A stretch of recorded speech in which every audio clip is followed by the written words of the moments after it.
주인님, 임시정부의 주석을 지낸 김구에 대해서 정리한 것을 말씀드리겠습니다. 김구의 나이 44세인 1919년 상하이로 망명한 뒤 임시정부를 찾아가서 임시정부의 문지기로 써달라고 했습니다. 그러자 임시정부에서는 일본의 첩자를 잡아내고 독립운동가들을 보살피는 일을 하는 경무국장의 임무를 맡겼습니다. 51세가 되던 1926년 대통령제에서 국무령제로 제도로 바뀐 임시정부의 첫 번째 국무령을 맡게 되었습니다. 52세가 되던 1927년 임시정부의 국무위원 겸 재무부장으로 취임했습니다.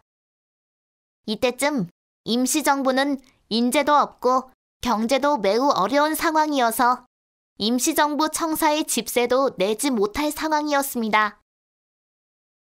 그래서 용기를 내어 해외에 있는 동포들에게 독립자금을 보내달라는 편지를 보내자 여러 곳에서 독립자금을 보내왔습니다.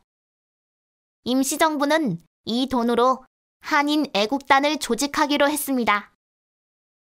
당시 일제의 오랜 통치로 사람들이 독립에 대한 희망을 점차 잃고 있었던 터라 이러한 상황을 없애기 위해서는 강력한 투쟁을 하는 단체가 필요하다는 판단을 한 것이지요. 56세가 되던 1931년 일본의 요인 암살과 일본 군사시설 파괴를 위한 특수 비밀 조직인 한인 애국단을 만들었습니다.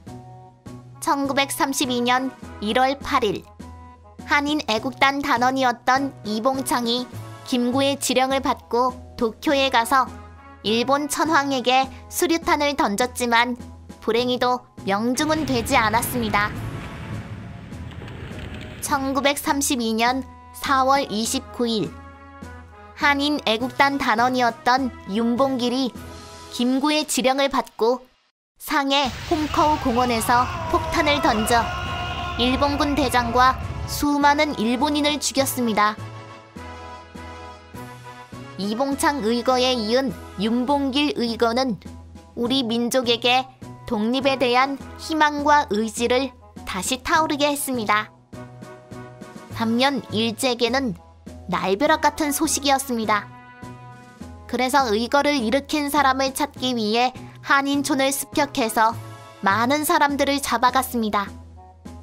그러자 더 이상 엉뚱한 사람들이 잡혀가는 것을 볼 수 없었던 김구는 주위에서 말리는 것을 무릅쓰고 동경 사건과 홍구공원 사건을 주동하고 계획한 사람은 나 김구이며 그 실행자는 이봉창과 윤봉길이요라는 내용을 신문에 적어 발표했습니다.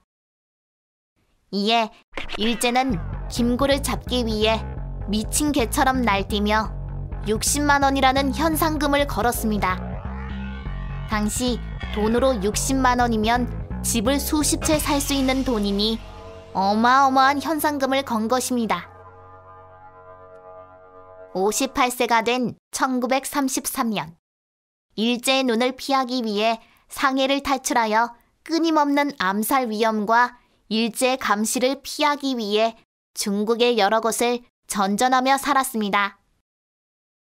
65세가 되던 1940년 충칭에서 우리 스스로의 힘으로 광복을 찾기 위해 한국 광복군을 만들었습니다. 70세가 되던 1945년 미국 전략사무국인 OSS와 함께 한반도에 침투할 첩보원으로 광복군을 활용하자는 계획에 합의했습니다. 그러나 침투 작전이 시행되기 직전 일본은 무조건 항복으로 이 계획은 실행을 하지 못했습니다. 1945년 8월 15일 꿈에도 그리던 조국으로 돌아왔지만 임시정부의 임원 자격이 아닌 개인 자격으로 돌아오게 했습니다. 당시 우리나라를 보호하겠다고 나선 미국이 허락하지 않았기 때문입니다. 74세가 되던 1949년 경교장에서 안도희가 쏜 총에 맞아 죽음을 맞이했습니다. 독립된 나라의 문지기가 되어도 좋다던 김구 선생님이 꿈꾸던 나라는 어떤 나라일까요? 라는 질문을 던지며 이번 조사를 마치겠습니다. 눈길을 걸어갈 때 어지럽게 걷지 말기를. 오늘 내가 걸어간 길이 훗날 다른 사람의 이정표가 되리니. 김구